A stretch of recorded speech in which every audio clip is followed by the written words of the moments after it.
Una persona, una voz. Soy yo. Eres tú. Voz Media Network.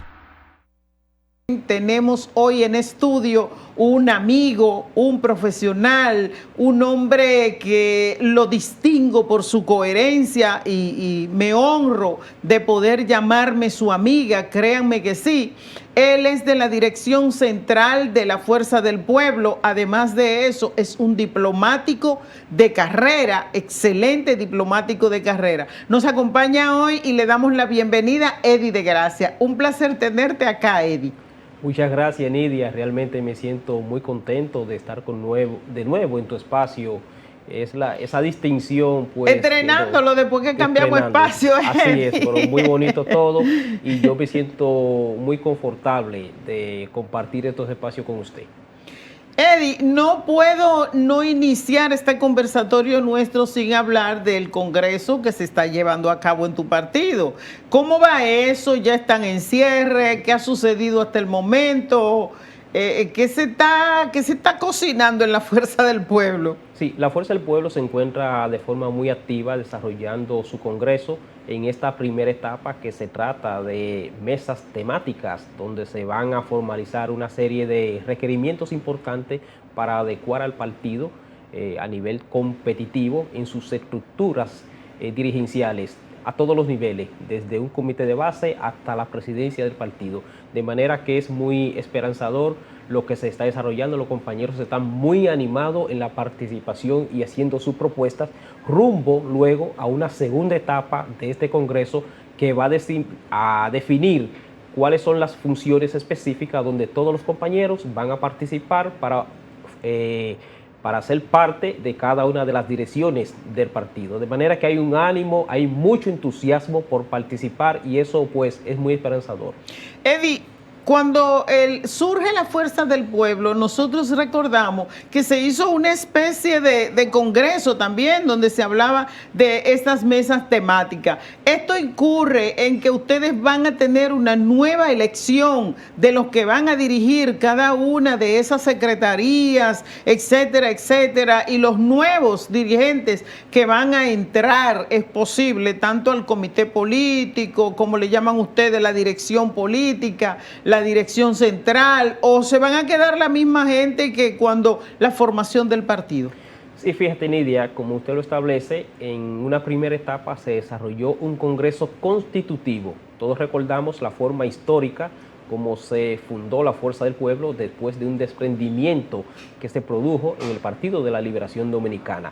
Pues eso hizo, de conformidad con la ley electoral del momento, la participación para que quede constituido como partido, se generó un congreso de forma un tanto rápido, pero para que se constituya el partido. Algo que fue inédito, de hecho, en la política dominicana, porque se trató del primer congreso realmente virtual en medio de una pandemia. Pero esto constituyó el partido, realmente. Ahora, hoy nos abocamos a lo que es un congreso general, ya de forma ordinaria, que se constituiría en ese gran congreso donde se van a delinear esas grandes estrategias, esas grandes funciones que está determinado el partido y donde las autoridades que en algún momento fueron electas con el mecanismo que disponía en el momento la forma de constituir el partido, hoy sí ya son el producto de la selección de cada uno de los compañeros a todos los niveles del partido.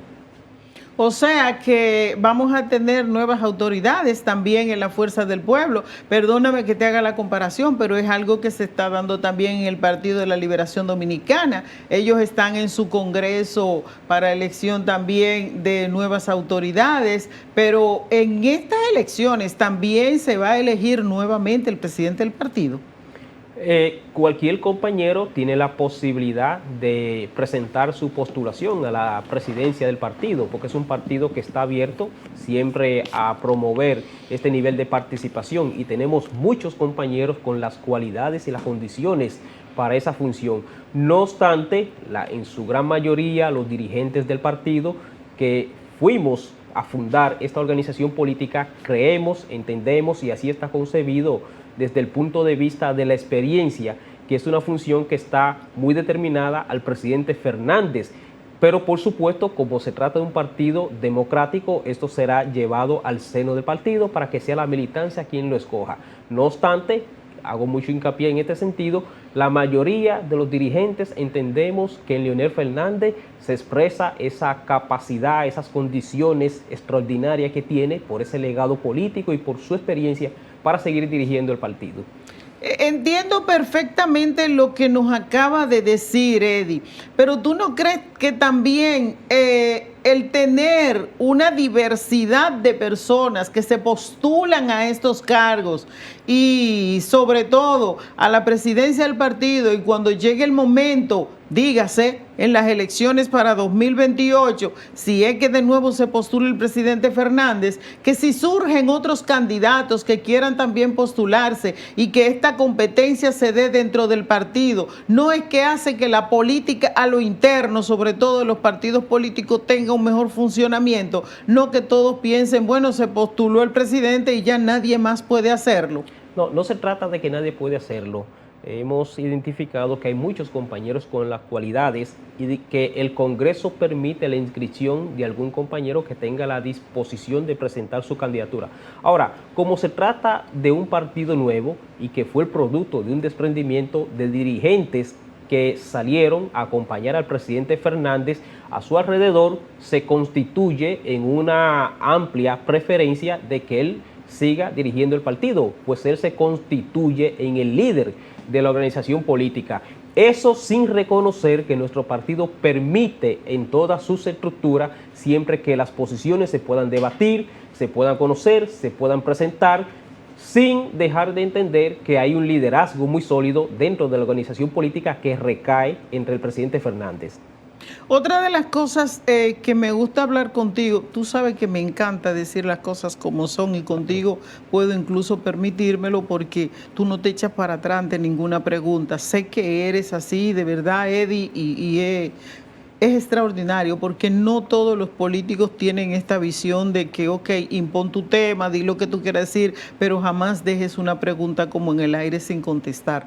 Una de las cosas que me llamó mucho la atención durante la formación también del partido y después la campaña electoral fue el uso de una estrategia que volvieron nuevamente a hablar de 2 millones de inscritos, 2 millones de votos, 2 millones para aquí, 2 millones para acá. Y yo particularmente como consultora política pensé y sigo pensando que se perdió mucho tiempo en eso, porque al fin y al cabo tú hablas de conseguir 2 millones, pero conseguirlo y escribirlo no es lo mismo que después tú convertirlos en votos. Es la misma cosa siempre. O sea, que lo tengas o no lo tengas, hay que ir a conquistar esos votos. No basta con inscribirlo. Va a sincerizar su padrón en la fuerza del pueblo y a mandarle a la Junta lo que realmente tiene y lo que realmente es, y participan en las estructuras de la fuerza del pueblo. Sí, fíjate, lo que se trató en ese momento no fue de crear un padrón de dirigente de 2 millones. El padrón de dirigentes siempre se resume a una cuota importante de compañeros que tienen funciones específicas dentro de la dirección del partido.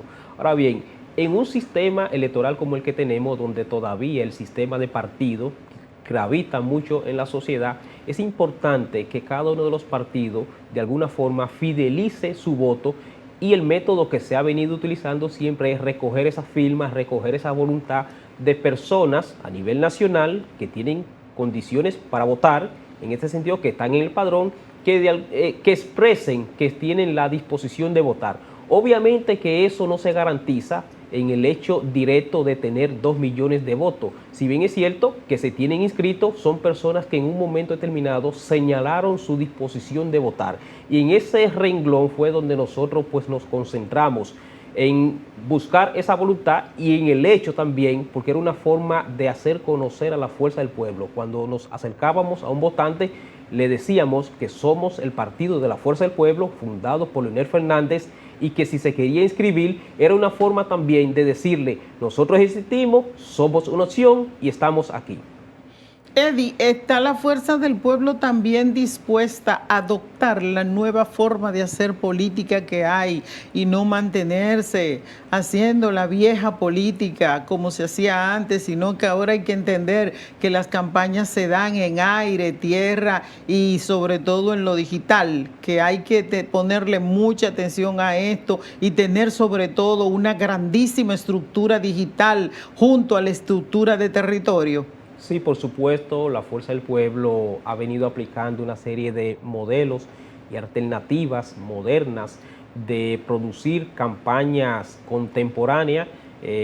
Porque un hombre como Leonel Fernández que habla siempre de la era digital y que entró con la globalización y ahora la inteligencia artificial, que fue el primero que habló con ellos. Entonces vemos el partido rezagado en esto, que mantiene una comunicación digital de verdad que sí, hay que ponerle atención. Claro, Leonel Fernández siempre está a la vanguardia en los temas que son tecnología de punta. Desde la Fundación siempre se proyectan estos modelos de desarrollo y el partido lo ha venido aplicando. De hecho, anteriormente indicaba que el primer congreso que se constituyó como partido aquí en la República Dominicana fue totalmente virtual, y eso inició una etapa importante en el partido La Fuerza del Pueblo. Los compañeros entendieron y se identificaron con la aplicación de una política fuera de los métodos convencionales a través de las redes sociales. Se tienen equipos muy importantes y de hecho hay una mesa temática en el Congreso que se va a concentrar exclusivamente a definir una línea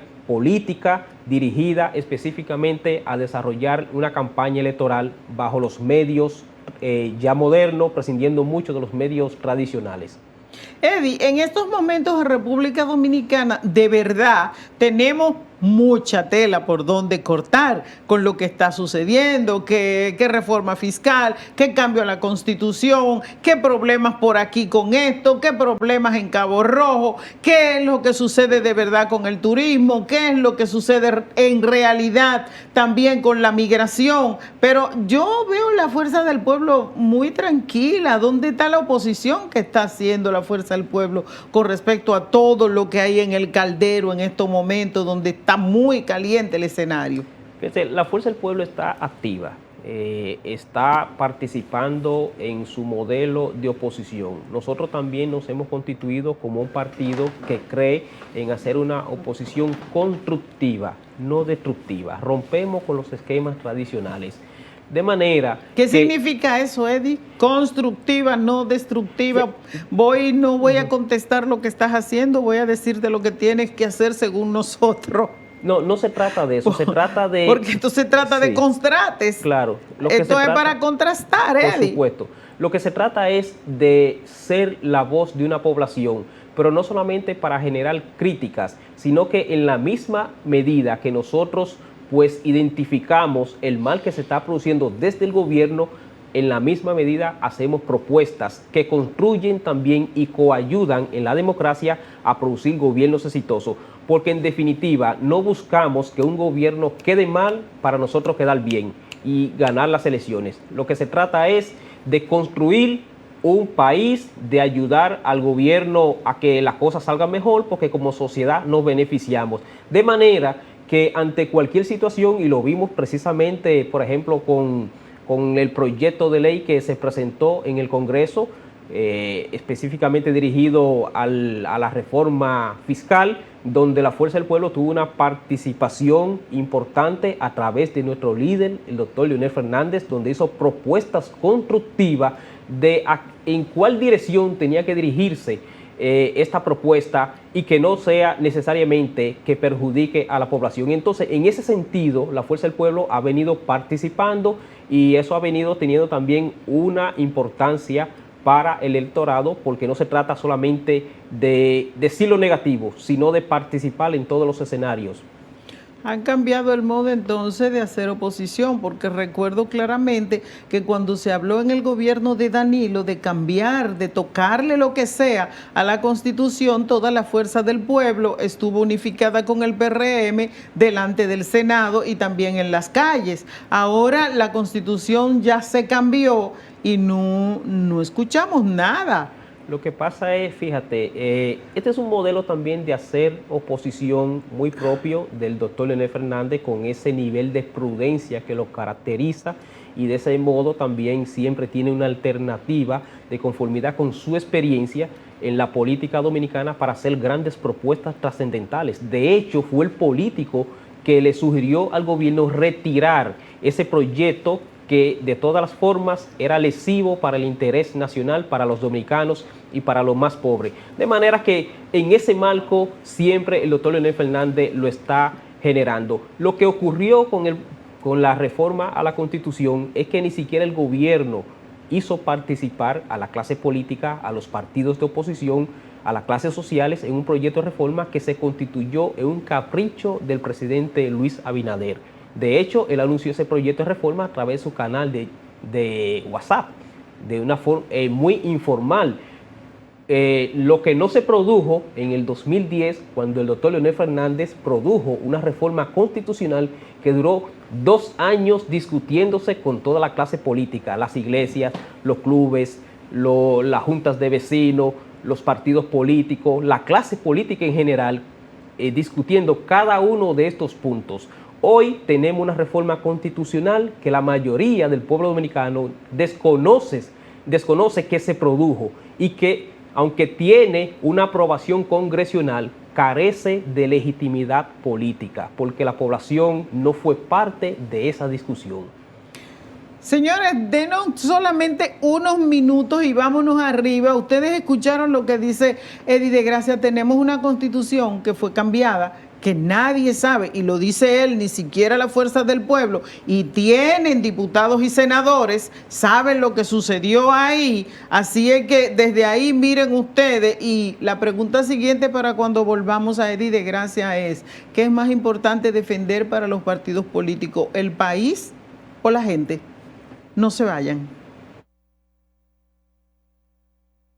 Aquí estamos de regreso con ustedes y muchísimas gracias por esperarnos. Estamos conversando con Eddie de Gracia, el licenciado Eddie de Gracia. Él pertenece a la Dirección Central de la Fuerza del Pueblo y es el hombre que no evade ni una pregunta. Dejamos en el aire cuando nos fuimos a los consejos de la publicidad. Eddie, la Fuerza del Pueblo, cuando toma en manos la defensa, la oposición, ¿piensa más en que hay que defender el país, la posición del país o la situación de la gente? Era muy interesante la pregunta que nos ha formulado. Tiene un contexto filosófico desde el punto de vista político. Sin embargo, viéndolo nosotros como dirigentes, aunque se plantea con una dualidad, la gente, el país, nosotros los vemos como un todo. O sea, no hay un país sin gente y cada persona tiene un país al que está suscrito. Nosotros pensamos en el país y en su gente como un conglomerado que tiene nuestra atención directa para producir las grandes transformaciones. Todo lo que se constituye en nuestra nación, los elementos jurídicos, políticos y por supuesto en el centro, la calidad, la forma de vida de nuestra gente es lo que a nosotros nos hace pues participar y tener una causa directa, el gravitar en la política dominicana. Qué bueno que lo llevas por ahí y que acogiste propio donde yo quería la pregunta que acabo de hacerte, Eddie, porque aquí vamos, tenemos un problema de territorio y es el territorio con respecto a que ya el problema estuvo el año pasado, fue este mismo año, donde nuestro canal fue cedido, una parte de nuestro canal fue cedida, se hizo un muro también donde se dice que se cedió territorio.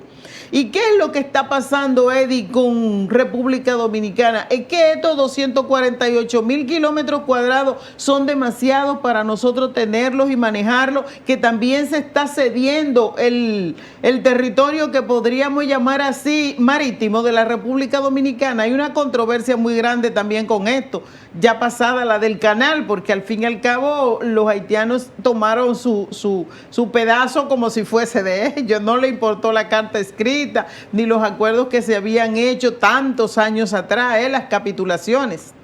Sí, precisamente este es uno de los problemas que hoy pues nos llama mucho la atención.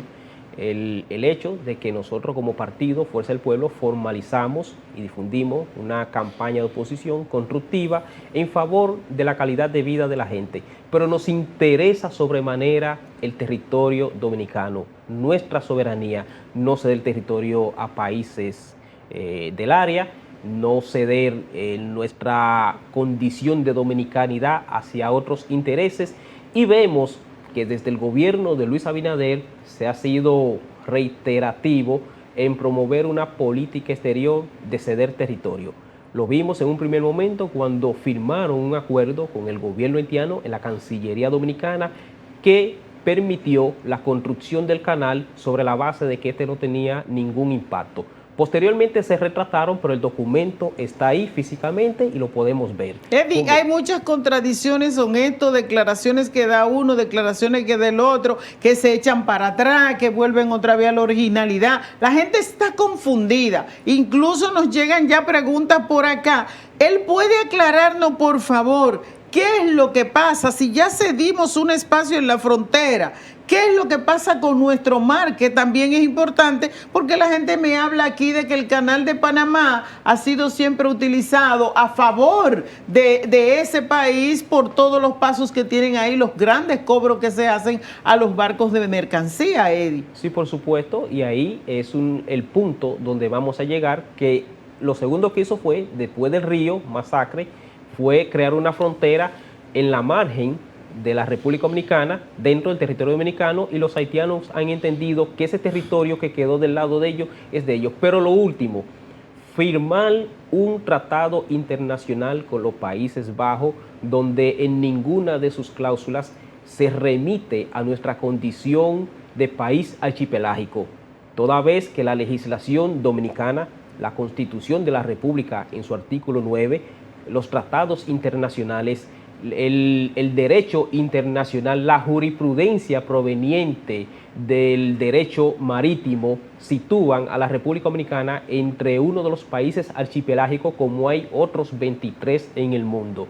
Entonces nos llama mucho la atención que el gobierno no ha podido justificar una omisión donde nos deja sin esa franja marítima, ese nivel de soberanía en los mares que nosotros tenemos que tener en un contexto internacional tan importante para los países a nivel comercial, tener esa participación en la explotación de recursos naturales vivos o fósiles para poder sobrevivir a lo que nos determina el comercio internacional de cara al futuro. Vemos un gobierno que de forma risible, sin dar ninguna justificación, ha cedido a potencias internacionales y fuertes, porque ellos dicen que se le ha dado a países que son un poquito más fuertes que nosotros. De manera que tiene que ver. Eso es lo que ellos justificaron. La fortaleza no importa. Lo que me sorprende, Eddie, es la cercanía y la lejanía, porque nosotros sabemos que uno de los problemas en agenda, además del medio ambiente que deben tener los gobiernos, son los conflictos intrafronterizos que se están dando con la mayor parte de los países. No solo nosotros lo tenemos, lo tiene Colombia, lo tiene Argentina, lo tiene Ecuador, lo tiene Taiwán y China, lo tenemos nosotros con nuestros vecinos. O sea que no somos lo primero. Hay una guerra en Rusia justamente por esto. Israel acaba de hacer lo mismo. O sea que los conflictos intrafronterizos están dando mucho a que ver, pero siempre con países que están ahí cercanos. ¿Cómo es esto? Bueno, que nosotros hasta con lo lejano le cedemos cosas que no tienen nada que ver aquí, o volvimos al colonialismo. En la propia voz del señor Canciller de la República, de forma genuflexa, él promovió, dijo y sustentó que teníamos que entender que hay países alrededor de la República Dominicana que son un poquito más fuertes que nosotros, de manera que se nota el miedo y el terror a defender a cualquier precio lo que son los recursos, la soberanía, el territorio, los ríos y mares de la República Dominicana. Pero si son más fuertes que nosotros, entonces Estados Unidos debe cogerse el país entero, porque Estados Unidos es millones de veces más fuerte que nosotros y nunca ha intentado este tipo de cosas.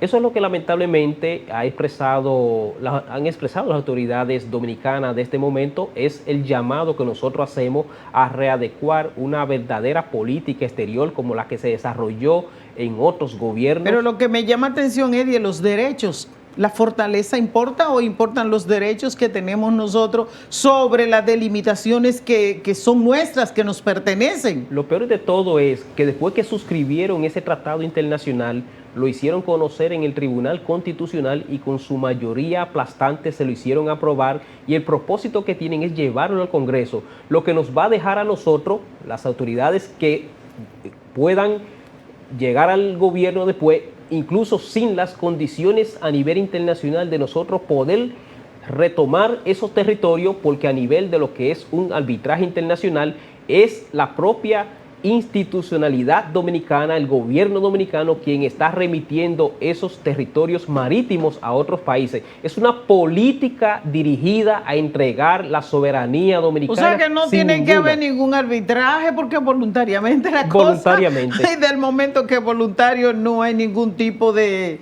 diatribas entre los países, o discusiones que realizar o acuerdos. Mire, la historia nos refleja que los países han perdido territorios marítimos o terrestres a través de la guerra, conflictos internacionales, de forma inédita.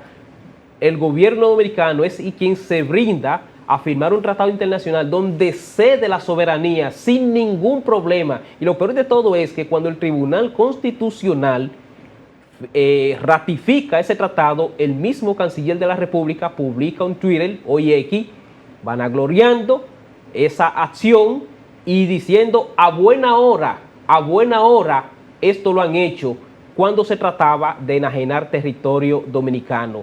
Es una política que nadie ha podido entender de forma graciosa, cómo ellos se reúnen con organismos internacionales, con grupos oscuros, a comer queso y a entregar la territorialidad dominicana sin ningún compromiso.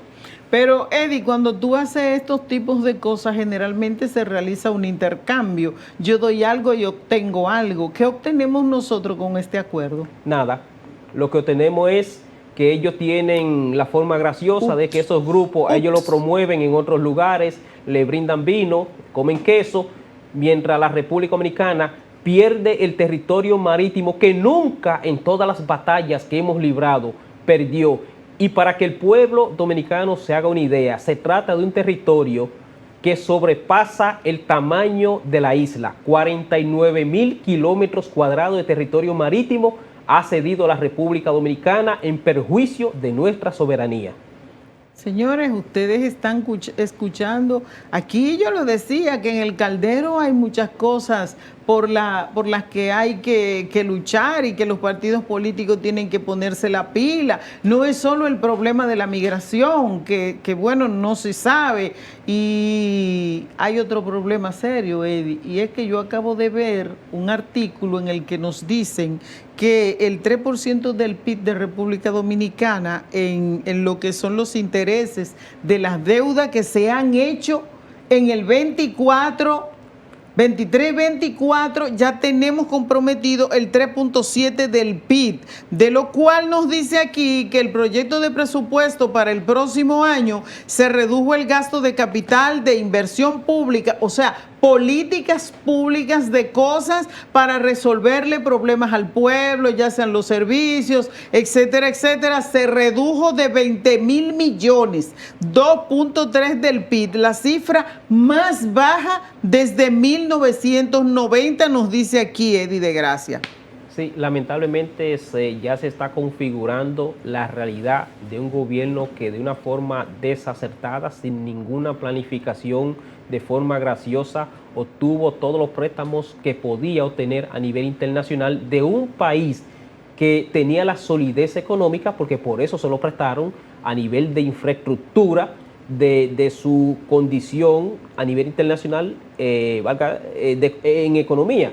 De manera que 44,000 millones de dólares tomados en préstamos que nunca se justificaron y que el pueblo dominicano hoy no ve una respuesta en sus calles, en su infraestructura vial, en la construcción. ¿De dónde fue el destino de ese dinero? Hoy comienzan a pagarlo. Realmente, de hecho, la reforma tributaria que planificaba el gobierno promover era con el sentido de hacer que el pueblo dominicano de forma directa pague esos recursos. ¿Y qué han hecho? Como no pudieron imponerla, ahora han tomado rebajar del presupuesto de los dominicanos partidas presupuestarias que estaban dirigidas históricamente a la ayuda de la población, a temas de carácter social, al desarrollo de los dominicanos, hoy están dirigidos a pagar solamente los intereses, ni siquiera capital, de una deuda que hoy el pueblo dominicano no le encuentra ninguna justificación. Ha sido un desastre lo que ha hecho este gobierno en materia de economía.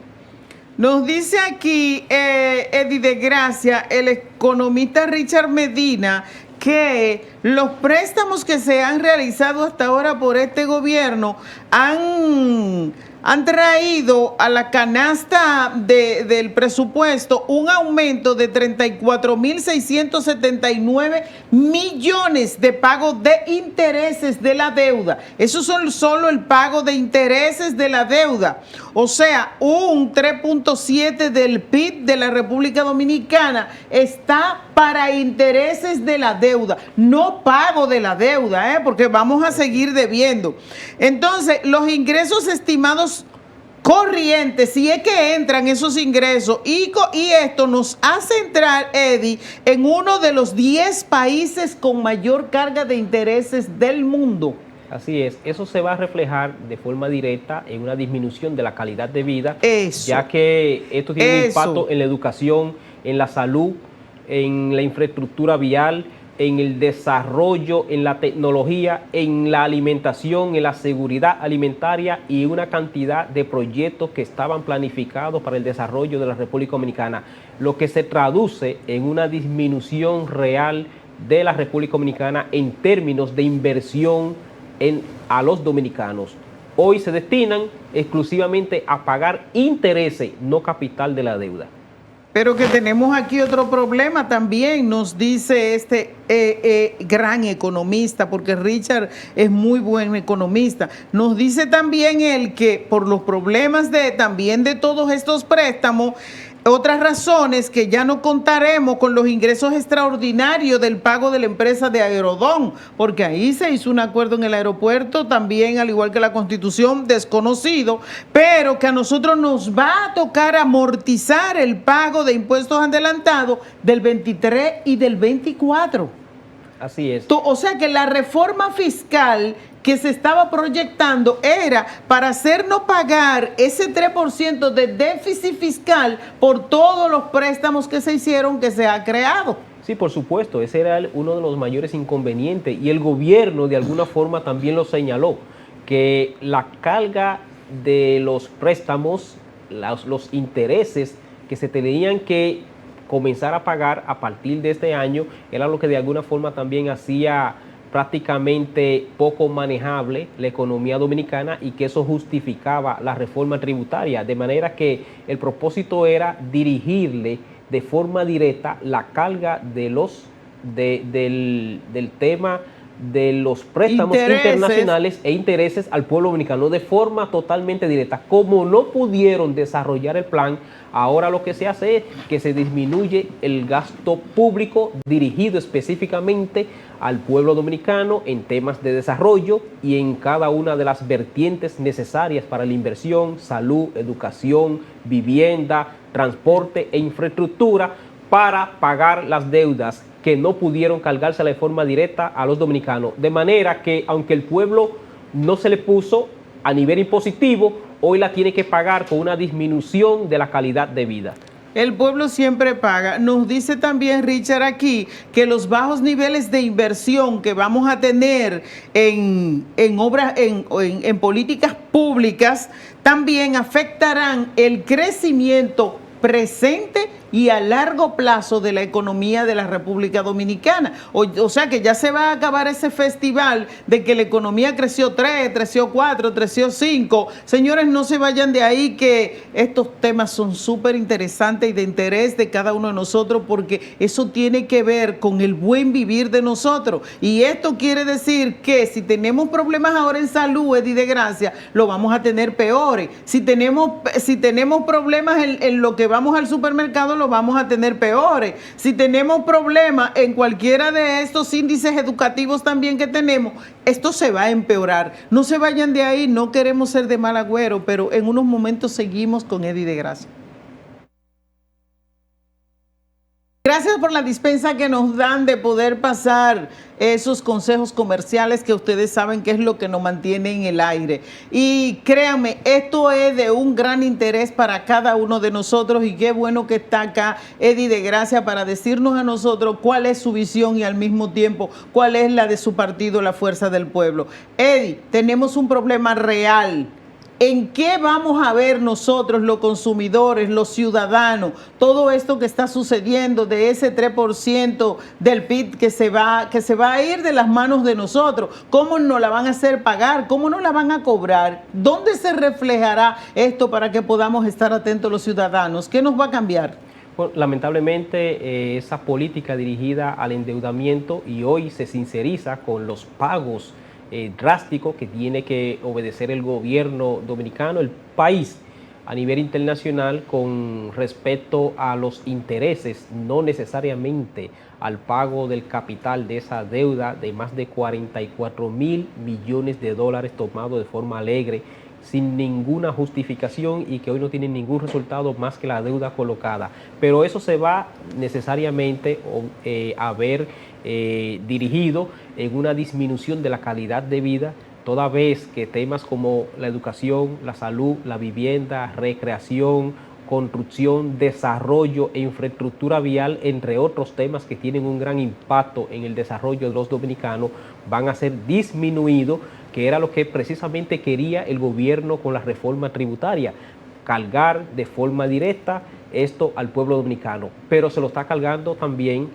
a nivel de que, si bien es cierto que no se lo incrementó en sus impuestos, lo tienen disminuido en su calidad de vida, porque presupuestos que estaban anteriormente dirigidos al desarrollo de los dominicanos en temas que son neurálgicos y esenciales van a ser disminuidos el costo, el presupuesto para pagar intereses de la deuda que ellos han desarrollado en estos últimos 5 años.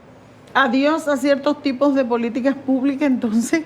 Sí, parecería, de todas formas el gobierno ha centrado una campaña de ayudas sociales como una forma de disuadir el poco impacto que ha tenido en el desarrollo de la República Dominicana y generar un nivel de conformismo entre los dominicanos, que si bien es cierto nosotros estamos de acuerdo siempre con mantener ayudas sociales en el sentido de que se necesiten a una clase social en la República Dominicana que tiene problemas económicos.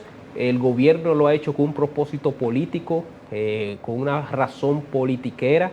Eso se manejó en otros momentos de una forma muy sincera y lamentablemente incluso vemos hoy como el tema incluso hasta de las pensiones se dan de forma alegre a amigos y allegados, ya que no tienen más espacio para colocar a sus dirigentes en funciones públicas porque han sobrepasado los límites en cada una de las instituciones. Entonces lo que hace es que les genera una pensión. Hay muchas personas que necesitan esas pensiones, pero nosotros clamamos porque esa pensión sean dirigidas precisamente a esta persona, no a amigos y allegados que ellos tienen. Qué bueno, muchas gracias, Eddie. Ahora tenemos más clara lo que está sucediendo con esta reforma fiscal, qué logró el pueblo y qué le viene detrás. Eddie, para nosotros cerrar el programa, justamente no podemos dejar de hablar de las elecciones de Estados Unidos que son hoy. Son unas elecciones muy polarizadas, extremadamente polarizadas y también competitivas. ¿Qué nos dice de lo que has visto en estos días, las encuestas que dan a uno, que dan al otro, que por 1 punto, por 2 puntos, los 7 estados bisagra que tienen que conseguirlo, Trump o Kamala? Bueno, mire, realmente se trata de unas elecciones un tanto atípicas en la cultura política electoral de los Estados Unidos. Se trata de unas elecciones que no tienen realmente un sustento programático en ninguno de los dos partidos. Se ha centralizado en una descalificación moral de forma directa, en este caso también de Kamala, hacia Donald Trump, lo que no le permitió a ella desarrollar una propuesta de conformidad con el gobierno que viene ejecutando con Biden como presidente. En el caso también de Donald Trump, sí hizo algunas propuestas, pero ha tenido también que defenderse y se ha polarizado mucho. No es lo que veíamos tradicionalmente en los Estados Unidos, ese discurso de propuestas que eran prácticamente parecidos entre un candidato y otro, y hoy vemos tantas diferencias entre uno y otro. Las encuestas lo dan prácticamente empatado, con alguna ligera ventaja que tiene Donald Trump. Esto se ha resumido prácticamente a 7 estados claves que podrían definir quién será el próximo presidente de los Estados Unidos. Donald Trump tendría que ganar un estado tan clave como Pensilvania, un estado que todos los presidentes demócratas lo han tenido que ganar, y los que lo han perdido las elecciones. El caso de Kamala Harris tendría que ganar un estado como el Wisconsin, que es un estado clave también, pero en este caso el de Pensilvania, porque tiene 2 ciudades específicas y muy importantes. Y la gran cantidad de latinos que hay en esos estados, en ese estado de Pensilvania. Pittsburgh y Filadelfia. De alguna forma también Kamala tiene algún nivel de ventaja en esas 2 grandes ciudades, pero la zona rural tiene la ventaja a Donald Trump. De manera que vamos a ver cómo transcurre el día. Ya hace días que iniciaron las elecciones de forma por correo y votaron casi 60 millones de los 260 millones de estadounidenses que tienen el derecho al voto, el voto adelantado. De manera que cualquier cosa podría ocurrir en un candidato u otro, e incluso técnicamente se podría hablar hasta de un empate. Esto es algo de lo que está sucediendo en estos momentos en Estados Unidos. Hemos puesto para que vaya viendo nuestro público cómo han estado las últimas 10 encuestas. A pesar de todo eso, mi querido Eddie, mira, las encuestas acá, las 10 principales en Estados Unidos le dan una ligera ventaja a Kamala. Igualmente, los predictores de ganancias por generaciones en Estados Unidos también dicen que Kamala va a ganar las elecciones, pero resulta que de pronto Trump le voltea completamente la torta y aparece que en algunos estados toma la delantera. El hecho es que hay que completar 272 votos para poder ganar esas elecciones. Y algo que escuché y que leí ayer con mucho interés también, Eddie, es que 1/4 de los americanos dicen que si Trump no gana las elecciones podría haber una guerra civil. Eso es muy peligroso por el recuerdo que tenemos de las últimas elecciones y el ataque al gran salón de la democracia. Bueno, se ha señalado, pero Estados Unidos es una nación con un alto nivel de institucionalidad, pese a que al final del gobierno de Donald Trump se produjo algo inédito en ese momento de protestas.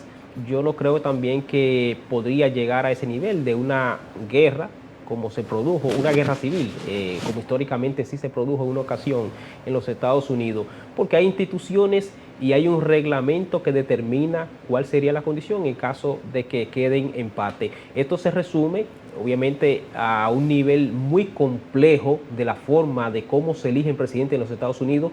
538 delegados tendría el número mágico, uno de los candidatos, que tomar 270 delegados para poder ganar las elecciones, y esto hace que, de conformidad incluso con las encuestas que se toman con tanto rigor, podría un candidato, y como se ha dado ya en otros casos, de ganar el voto popular, pero perder el voto de delegado, y ese sería el presidente. De manera que ni siquiera con las encuestas uno podría señalar cuál sería el presidente, porque hay muchas personas que esperar el conteo y dicen que no señalan que votan por Donald Trump por razones obvias, claro, pero su voto va dirigido a Donald Trump, y ellos lo saben, cada uno de los grupos. Claro.